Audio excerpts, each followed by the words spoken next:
From the outside, their life looked almost picture-perfect. A neat suburban home in a quiet American neighborhood, a white picket fence, a barking dog, and a lawn that Emily always made sure was trimmed because neighbors noticed everything. Inside, the walls were decorated with family pictures, birthdays with cake-smudged faces, Christmas mornings filled with wrapping paper, beach vacations where everyone looked tan and happy.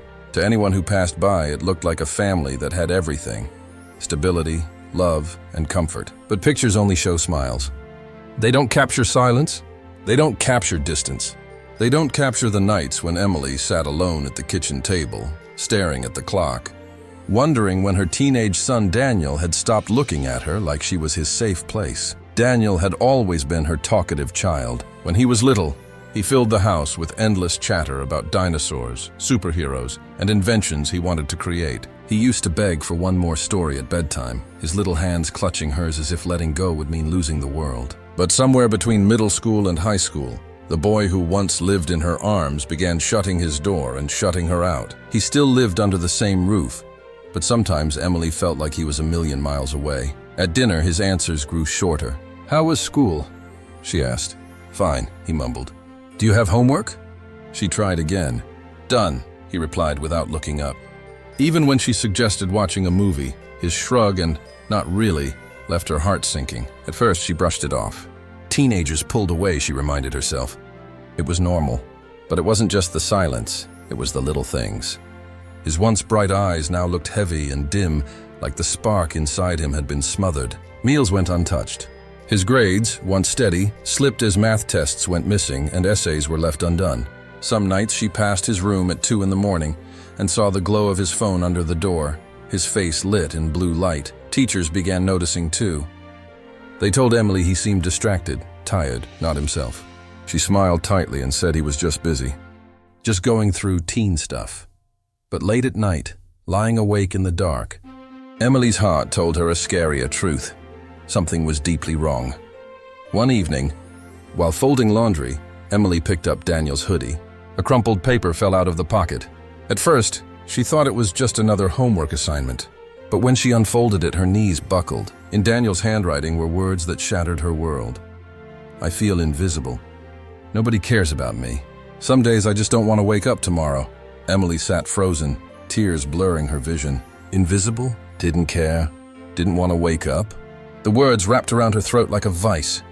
She whispered to herself in disbelief, as if saying it aloud might make it less real. No, please no. She thought of every late night she brushed off, every time she accepted "I'm fine" without question, every meal eaten in silence. How had she missed this? Just then, the bathroom door opened. Daniel walked in, a towel slung around his shoulders, damp hair falling into his eyes. He froze when he saw the paper trembling in her hands.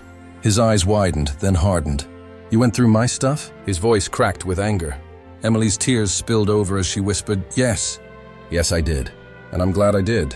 Because now I know what you've been carrying, and my heart is breaking." Daniel turned away, fists clenched. "You don't get it. You never get it." His voice was tight, shaking with fury and pain. Emily stepped forward, her own voice trembling. "Then help me, please. I should have seen it sooner. I should have asked harder. I should have listened better. But I'm here now, and I love you. Please don't shut me out." The room filled with silence, the sound of rain tapping against the window. For a long, unbearable moment, Emily braced herself for him to scream, to slam the door, to disappear into the shadows again. But instead, Daniel's shoulders began to shake, his face crumpled, and with a sudden burst of pain, he collapsed into her arms, sobbing. Emily held him tightly, rocking him gently as tears streamed down her face. She whispered into his hair, just as she used to when he was small. "It's okay. You are not invisible. I see you. I love you. I will always love you."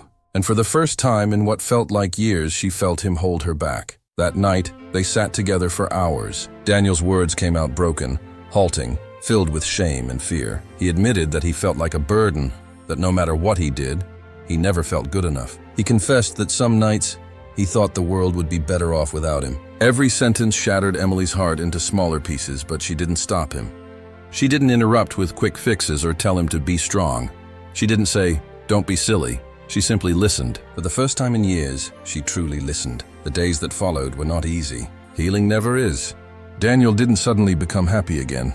He didn't wake up one morning free from pain. There were still nights of silence, mornings when food went untouched, days when he shut himself away.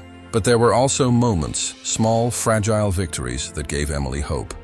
A smile over breakfast, a laugh when the dog tripped over its tail, a random text in the middle of the day that simply said, "Thanks, Mom." Emily reached out for help. She found counselors, spoke to teachers, joined support groups. At first, Daniel resisted. He rolled his eyes, crossed his arms, said he didn't need anyone. But Emily didn't stop. She kept showing up. She sat outside his door when he refused to talk. She knocked again when he muttered, "I'm fine." She waited through the storms. Slowly, painfully, things began to change. Progress came in small steps, not leaps. But each step mattered. Each step meant he was still here. And that was everything. Emily learned something powerful. Being there for someone doesn't always mean fixing. Sometimes it means noticing the silence. Sometimes it means asking the same question twice. Sometimes it means just sitting in the same room, saying nothing at all, just being present. Because not every cry for help is loud. Some are hidden in journals. Some are whispered into glowing screens at 2 in the morning. Some are disguised behind forced smiles and the words, "I'm fine." That night, when Emily found Daniel's note, she realized the truth every parent should carry. Sometimes the strongest-looking kids are the ones fighting the heaviest battles. And if you don't ask, you may never know. Months later, as spring sunlight poured through the window, Emily sat at the kitchen table with Daniel. He was quieter than he used to be, but he was there, present, healing. He looked up at her, meeting her eyes, and for the first time in a long time, he said, "Mom, thanks for not giving up on me." Her throat tightened, but this time her tears were not just of sorrow, they were of gratitude. She smiled softly and reached across the table to squeeze his hand. "I never will," she said. And in that moment, she knew the storm wasn't over, but her son wasn't invisible anymore. He was seen, he was loved, and he was still here. The story ends here, but the message lingers. Don't wait for the shout. Pay attention to the whispers. Because sometimes your love, your presence, is the lifeline that saves someone you can't imagine living without.